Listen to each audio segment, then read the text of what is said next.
इस कार्यक्रम के पुण्यार्चक हैं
मोक्षमार्गस्य नेतारं भेत्तारं कर्मभूव्रतां ज्ञातारं विश्वतत्त्वानां वन्दे तद्गुणलब्धये। देवादिदेव आदिम तीर्थंकर श्री ऋषभनाथ भगवान की, वर्तमान शासन नायक श्री वर्धमान महावीर भगवान की, परम पूज्य आचार्य गुरुवर श्री विद्यासागर जी महाराज जी की। तत्वार्थ सूत्र ग्रंथराज में चतुर्थ अध्याय का वर्णन चल रहा है। चौथे अध्याय में देवों का वर्णन करते हुए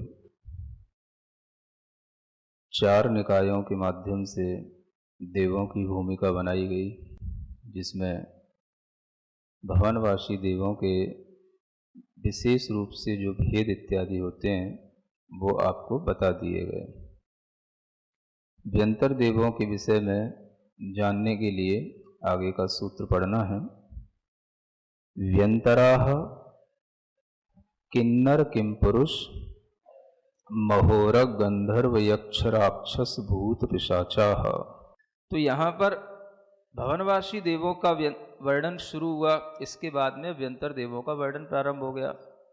जो बात हम कहते आ रहे थे कि यहाँ पर पहले चार निकाय के देवों का नाम लेना चाहिए था, वो नाम नहीं लिया, उसका वर्णन अब क्रम क्रम से आ रहा है। इसी आधार से हम समझ लेंगे कि यही चार निकाय के देव हैं और ये क्रम क्रम से इनके नाम लिए गए हैं। क्योंकि सूत्रकार जो आचार्य होते हैं उनकी विशेषता होती है कि वो एक एक बात को बार बार नहीं दोहराते हैं कि पहले हम नाम लेते भवनवासी, व्यंतर, ज्योतिष्क, वैमानिका, चतुर्विधा देवा या चतुर्निकाया देवा, फिर हम एक एक को खोलते। तो एक बार ही वो नाम लेकर के अब हमें फिर दोबारा कहना पड़ता, तो फिर हमें कहना पड़ता फिर भवनवासी कौन से होते हैं, तो असुर, नाग, कुमार इत्यादि। तो फिर भवनवासी नाम लेना पड़ता, फिर हमें व्यंतरों के लिए फिर कहना पड़ता, तो फिर व्यंतर शब्द लगाना पड़ता। तो बार बार इस तरह से कहने में सूत्रकारों को कष्ट होता है। सुन रहे हो? बोलने वालों को नहीं होता, किसको होता है? लिखने वाले जो सूत्रकार होते हैं उन्हें एक ही चीज़ को बार बार, एक ही शब्द को बार बार लिखने में कष्ट होता है। और वो इसलिए भी होना स्वाभाविक है क्योंकि यह सूत्र की शैली के विरुद्ध पड़ता है। तो इसलिए ये जो प्रस्तुतिकरण है ये बड़ा अच्छा है, सूत्र के ही जो सिद्धांत होते हैं उसके अनुरूप है। तो यहाँ पर भवनवासी देवों के वर्णन करने के बाद में ही व्यंतर देवों का वर्णन क्रमबद्ध तरीके से किया गया है और नाम लिया गया है व्यंतराः। यही व्यंतर हैं।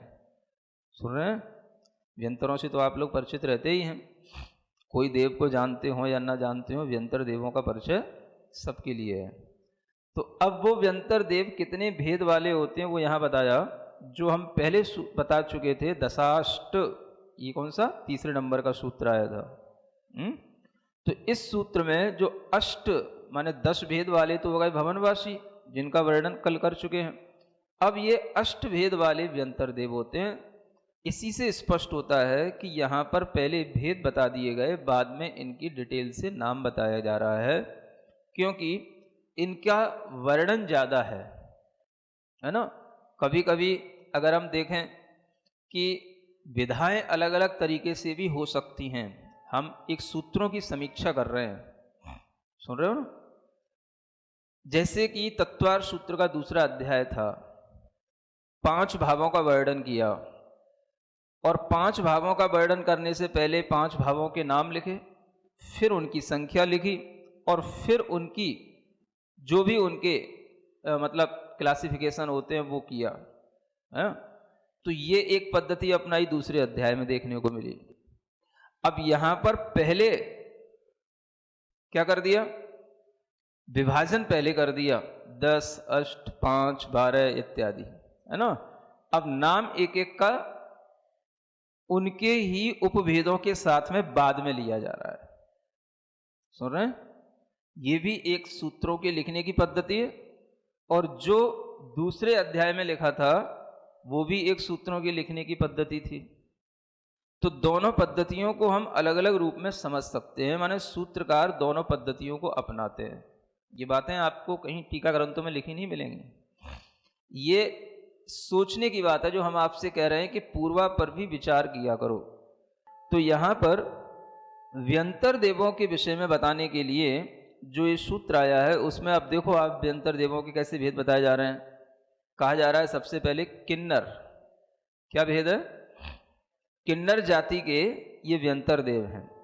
अब इसमें आपको पहले वाला सूत्र भी लगाना है, पूर्वयोर द्विंद्राः, सुन रहे हो? और ये वाला भी सूत्र लगाना है, दशाष्ट पंच द्वादश विकल्पाः। सब सूत्रों का एक साथ उपयोग करना है ना। 8 भेद वाले हैं, ये तो अपन ने ऐसे गिन लिए, किन्नर, किमपुरुष, महोरा, गंधर्व, यक्ष, राक्षस, भूत और पिशाच। ये 8 भेद हो गए, तो ये तीसरे सूत्र का काम पूरा हो गया।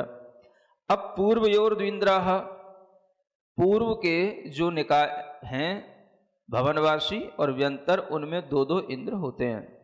तो 2 इंद्र किसके होते हैं? अब जो ये 8 भेद बताए हैं, इन्हीं 8 भेदों के 2-2 भेद हैं।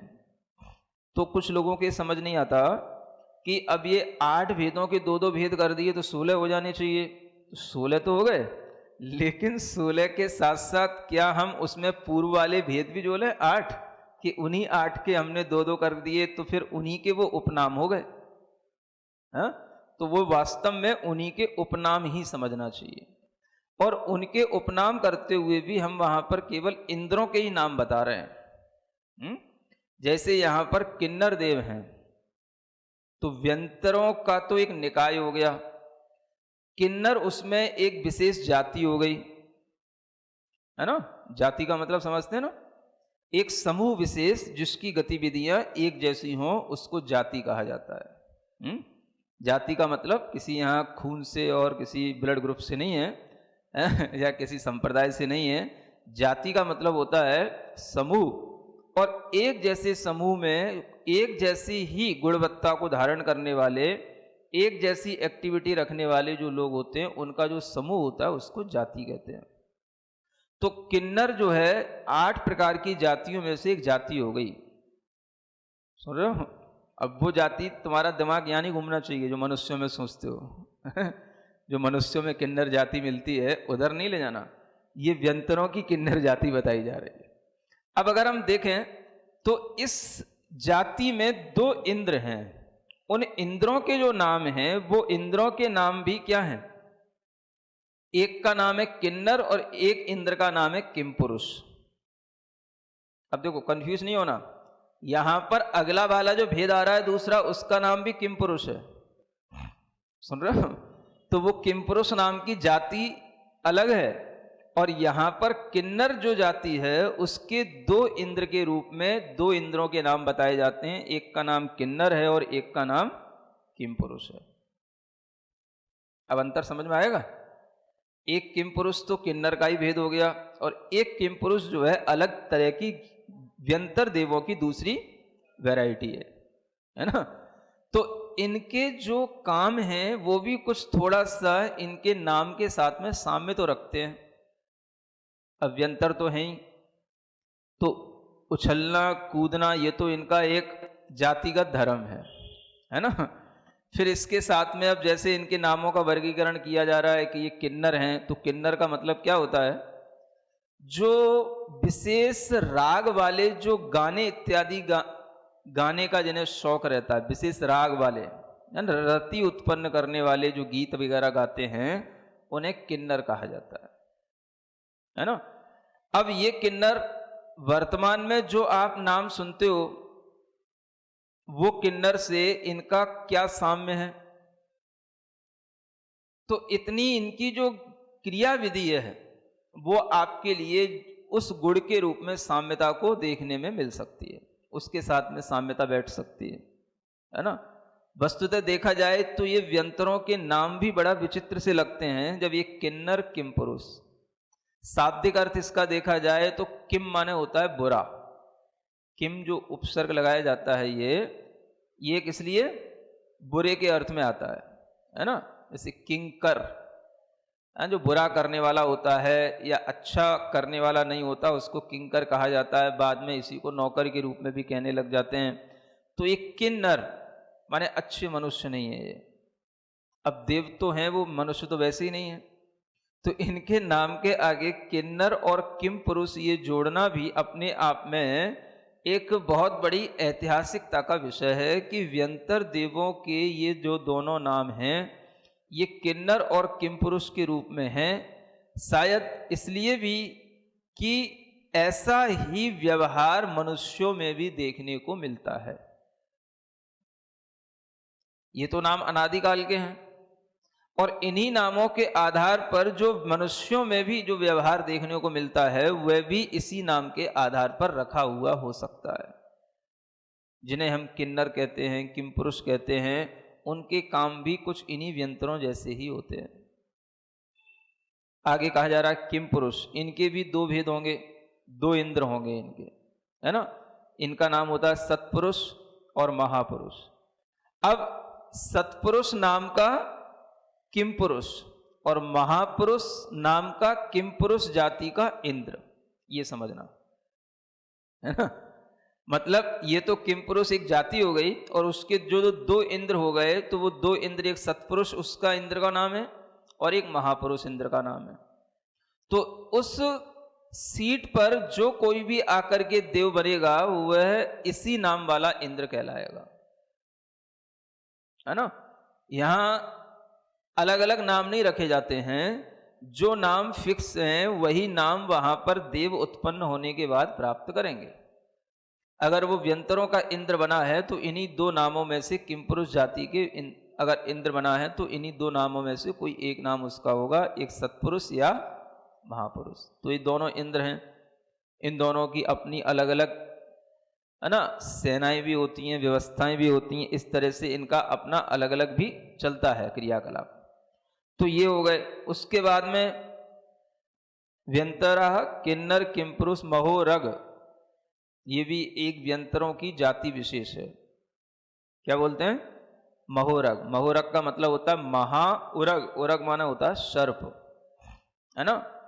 तो कहीं कहीं लिखा हुआ है आचार्यों ने कि सर्प की विक्रिया करने का इन्हें शौक होता है। नागों के भेष बनाना, है ना, बड़े बड़े नागों के फण बनाना, कई हजार फणों वाले नाग के रूप बना लेना, इस तरह की विक्रिया करने का इनका एक मतलब हमेशा एक इनकी मतलब टेंडेंसी होती है।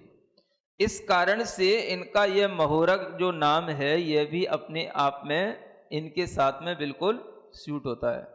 इनके भी दो इंद्र हैं, और ये भी दोनों इंद्र किस जाति के कहलाएंगे? महोरग जाति के ही कहलाएंगे। इनके दो इंद्र होते हैं, एक का नाम होता है अतिकाय और एक का नाम होता है महाकाय। कौन सा? अतिकाय और महाकाय। ये अब आप देखोगे कि अगर कोई भी व्यंतर इस तरह की विक्रिया करने का अगर अपना मन बनाएगा तो वह महोरग जाति का होगा, तो वो नागों के ही रूप धारण करेगा वो, है ना। नाग कुमार जाति के जो भवनवासी देव हैं वो अलग हैं, उनका भी एक नाम है नाग कुमार।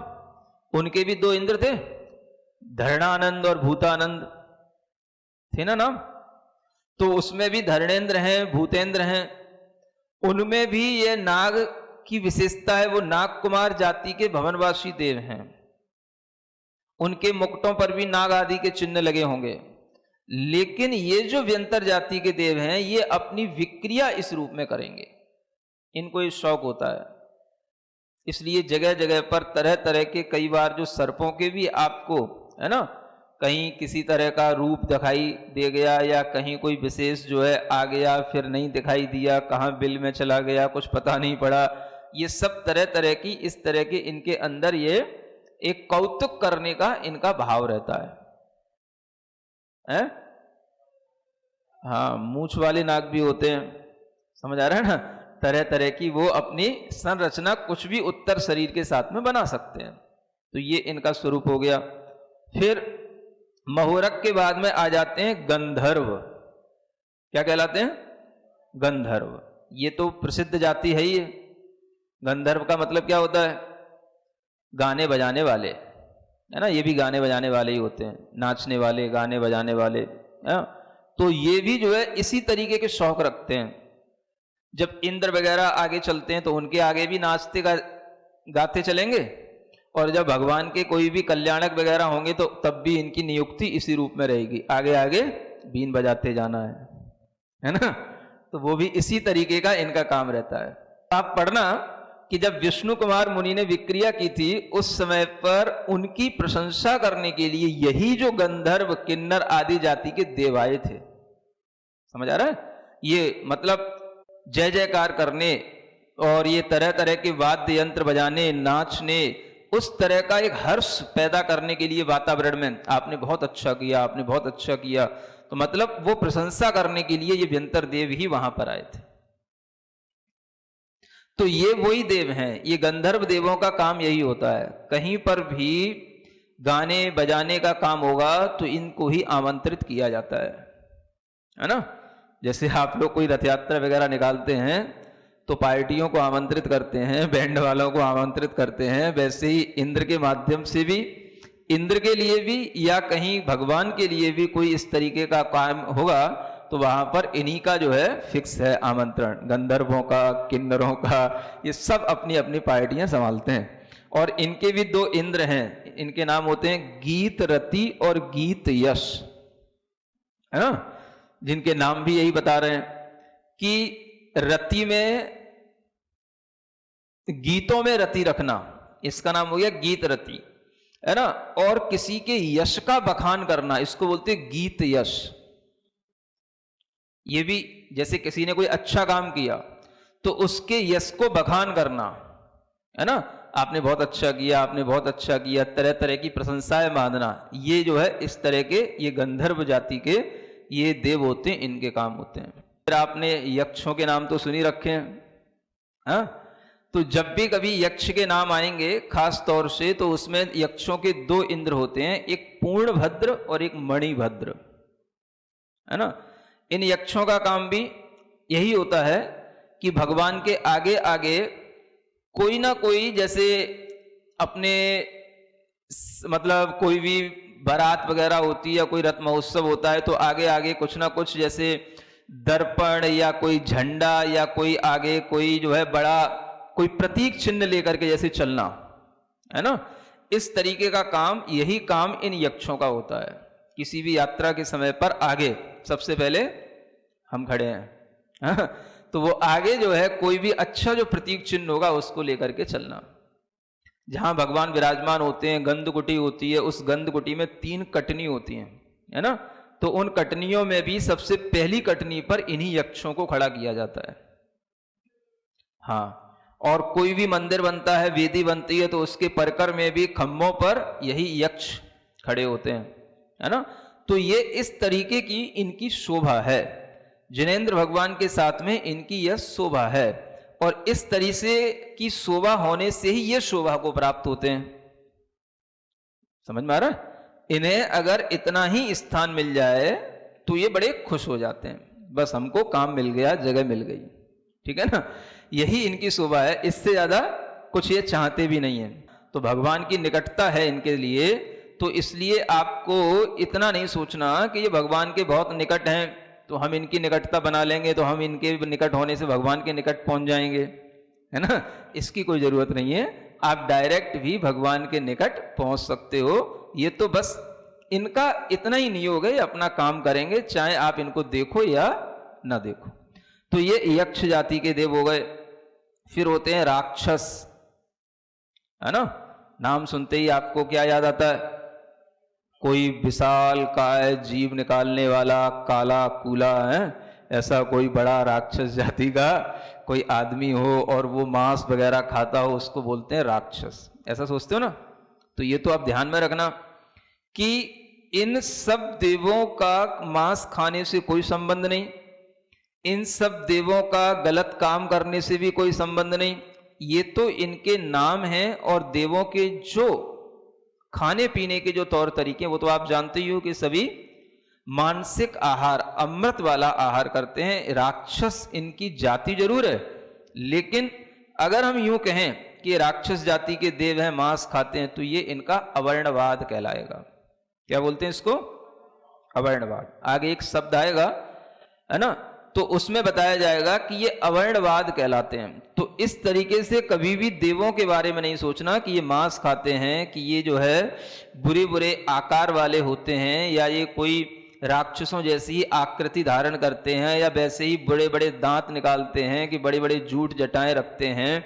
ये सब तो इनकी विक्रियाएं हो सकती हैं, लेकिन ये इनका कौतिक होने के कारण से इनका वास्तविक स्वरूप नहीं होता। तो इनके बारे में भी गलत धारणा नहीं रखना। राक्षस भी एक व्यंतर जाति की, एक देवों की क्या है, एक वैरायटी है, ठीक है ना।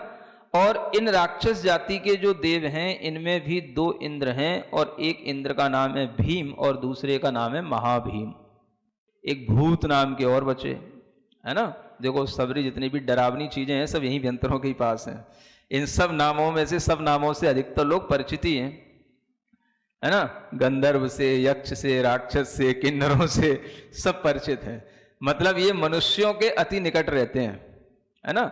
और रहें भी क्यों नहीं, क्योंकि इनके जो ज्यादातर जो इनका रहना, आवास, क्रीड़ा करना जो होता है, वो इन्हें जहां इनके भवन बने होते वहां नहीं रहते हैं। ये बस वहीं आकर के रहने लग जाते हैं, कहीं वृक्षों के तलों में, कहीं मंदिरों में, कहीं आपके सून मकानों में, है ना, कोई जो है बट पीपल आदि के वृक्षों पर इनने अपना आवास बना करके क्रीड़ाएं किया करते हैं। सुन रहे हो? आप कहते हो ना भूत लग गए, भूत लग गए, तो भूत क्या लग गए? कहाँ गए थे? कहाँ गए थे? बोले घूमने गए थे। कहाँ गए थे? उस जंगल में गए थे, या उस स्थान पे गए थे, उस पार्क में गए थे। कहाँ बैठे थे? बोले वहाँ पीपल के पेड़ के नीचे बैठे थे। अब आजकल के बच्चे तो यही नहीं जानते कि पीपल का पेड़ क्या, बट का पेड़ क्या, है ना। बस अब वहां बैठे थे, वहां बैठ के मौज मस्ती करने लगे, पता पड़ा वहीं पर थूक लिए। कहीं मान लो कहीं एकांत में कोई वृक्ष था, वहां पे कोई टॉयलेट वगैरह भी कर दिए, और बस लौट के आए।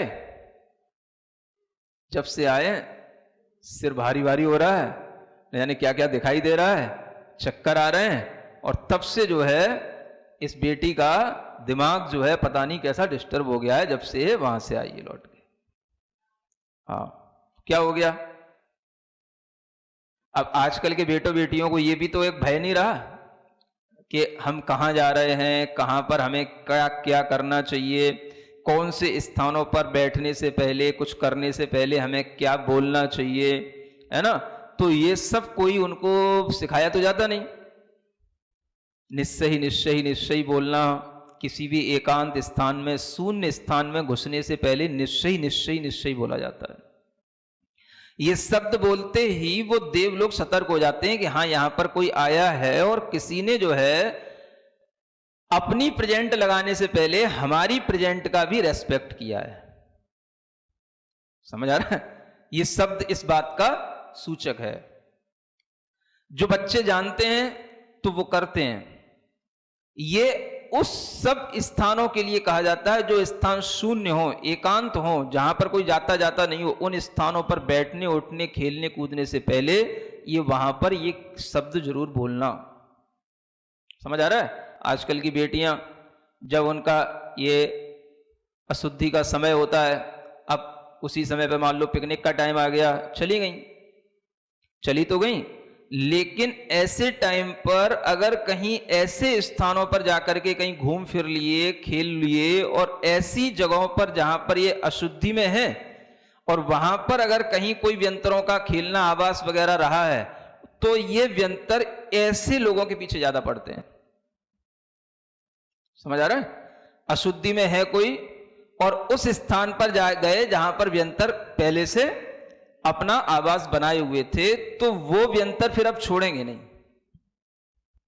तुम अपना विज्ञान बनाए रखो। समझ आ रहा है?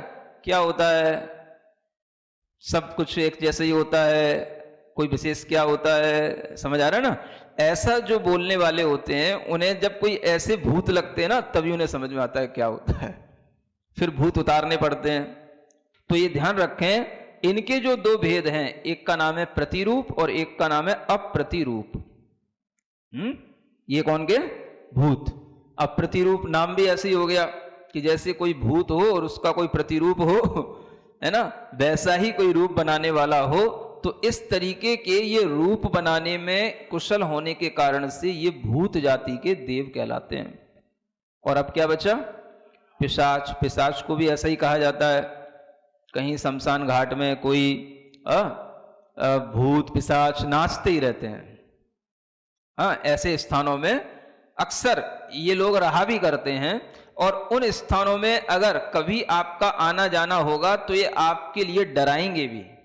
आप अकेले कभी शमशान घाट पर रुक नहीं सकते हो, देख लेना एक दिन जाकर के।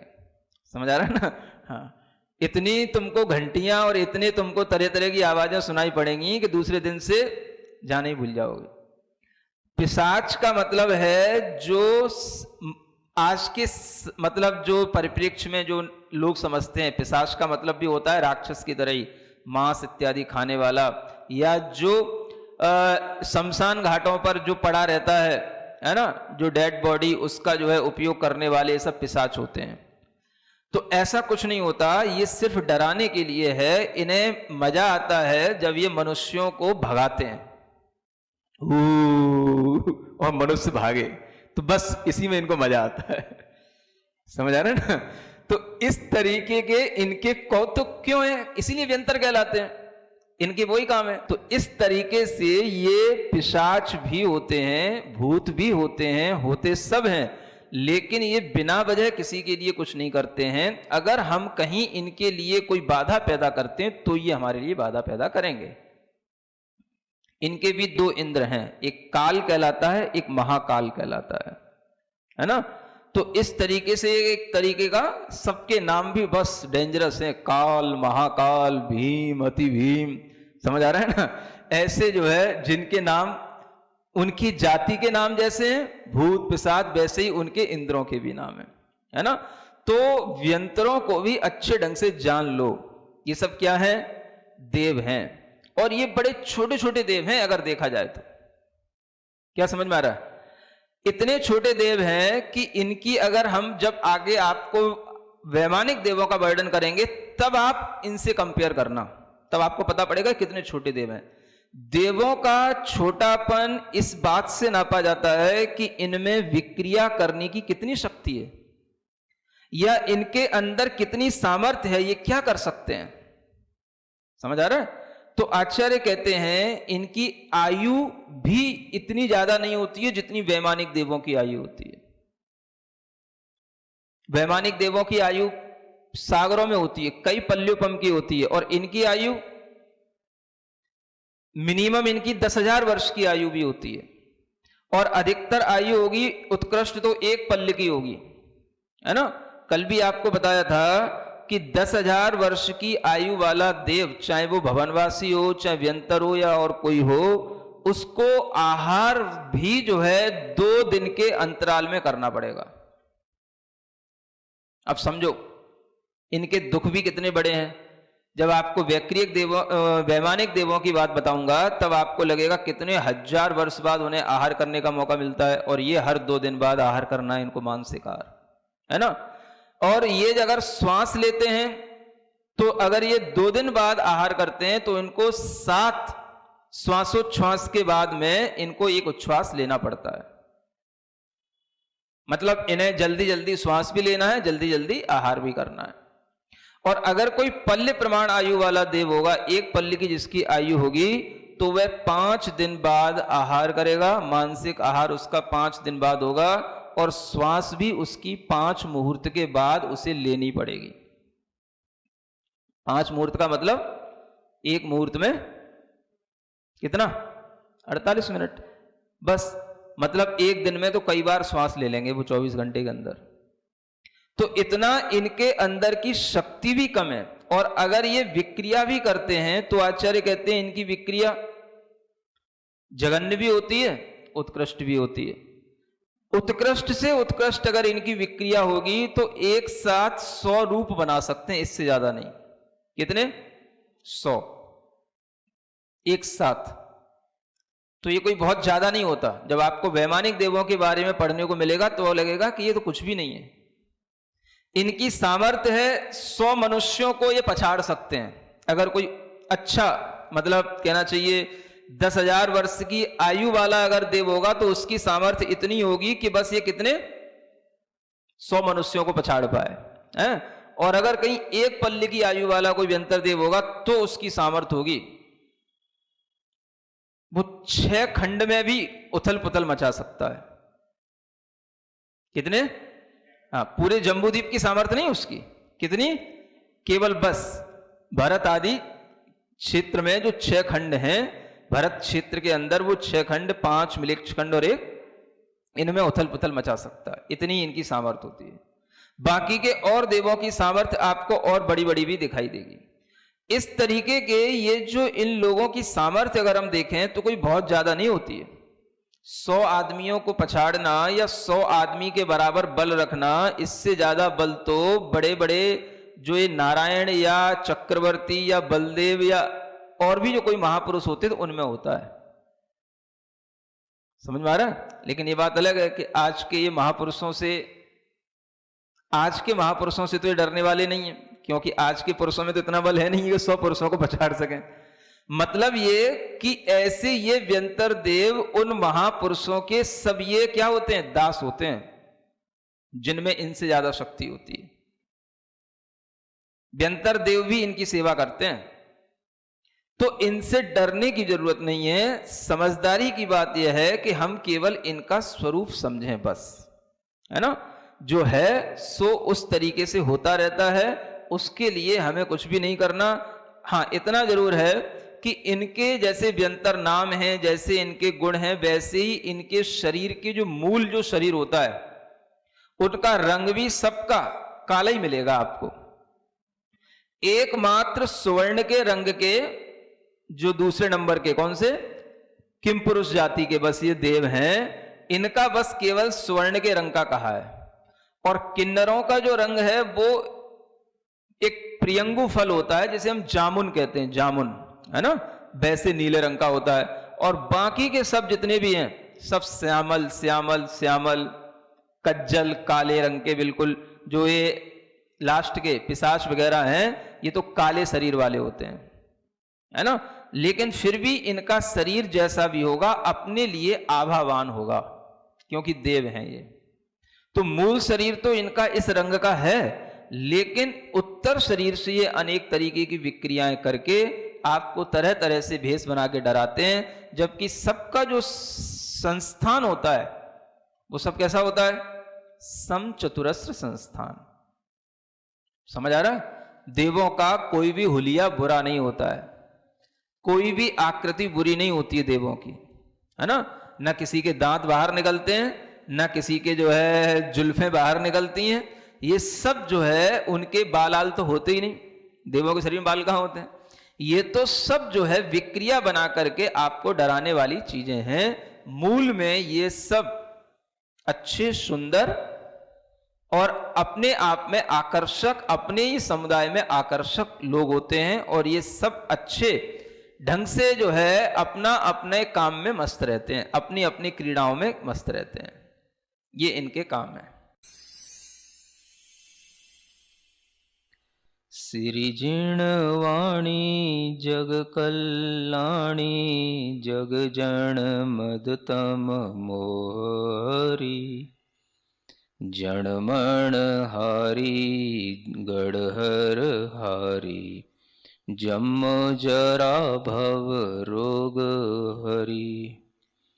तिथ्य राणम दिव्यझुणिम जो पड़ई सुणई मय्ये धारई। राणम सौखमणन्तं धर्य सासद मोक्ष पदम पावई। सासद मोक्ष पदम पावई।